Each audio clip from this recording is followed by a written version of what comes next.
everyone. Welcome back to the Common Sense Network. Today we're diving into how laws are made in the UK, a process that directly affects each and every one of us. But many people don't fully understand whether it's laws on taxes, healthcare, or even how long your work week can be. It all starts right at Parliament. So, how does an idea become law? Every law begins as an idea. But before it can affect your day-to-day life, it starts as a bill. A bill is a proposal for a new law or a change to an existing one, and it can be introduced by the government or by an individual MP. Most bills are introduced by the government because they have the resources and support needed to push legislation through. But there's also something called a private member's bill, where non-government MPs can try to introduce their own laws. These don't usually get that far without government backing, but they can raise important issues and sometimes lead to real change. So, let's say a bill is introduced. The first step is the first reading. Now, don't get too excited. Nothing dramatic happens here. It's more of a formality. The title of the bill is read out, and that's about it. It's like saying, hey, this bill exists, and we're going to talk about it soon. The real action starts with the second reading. This is where the bill is debated in the House of Commons. MPs will discuss the overall goals of the bill, whether it's necessary, if it addresses the issues correctly, and how it might impact the country. Prime Minister!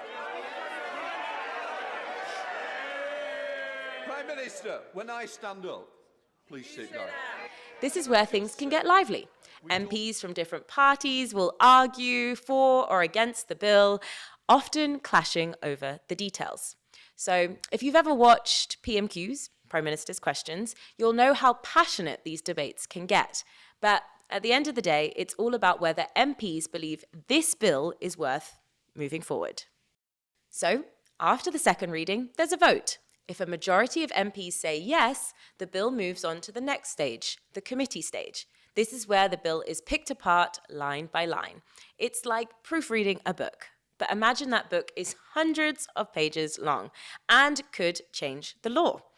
The committee, made up of a small group of MPs, look at every word to make sure it's watertight. They can suggest changes, call amendments to fix any problems, or even make improvements. These amendments are crucial because they can completely change how the law will function in real life. Let's say a bill is about increasing police powers.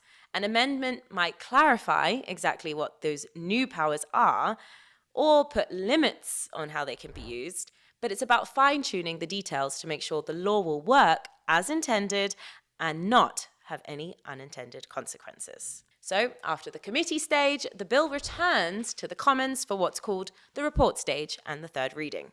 The report stage is when the whole House looks at the amendments that were made and decide whether to accept them or not. Then is the third reading. MPs debate the final version of the bill. This is the last chance for them to raise any major objections or concerns.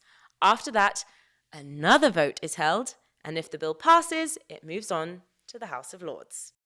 The House of Lords is the second chamber of Parliament, and their role is to review the bill. They don't have the power to completely block a bill, but they can delay it and suggest further changes. Think of the Lords as a second layer of scrutiny. Their job is to make sure that the bill works well, that the consequences have been thought through. They can send the bill back to the Commons with their own amendments, but in the end, it's the MPs in the Commons who have the final say. Royal assent.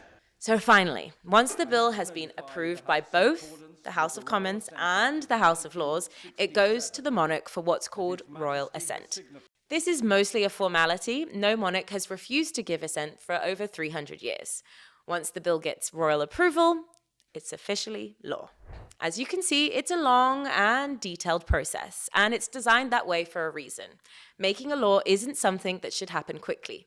Every step is there to ensure that the bill is carefully considered, scrutinized, and improved where necessary.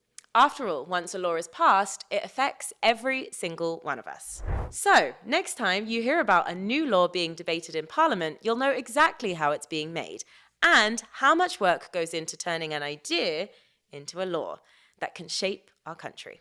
Thanks so much for watching. If you'd like to watch more, then subscribe to the Common Sense Network.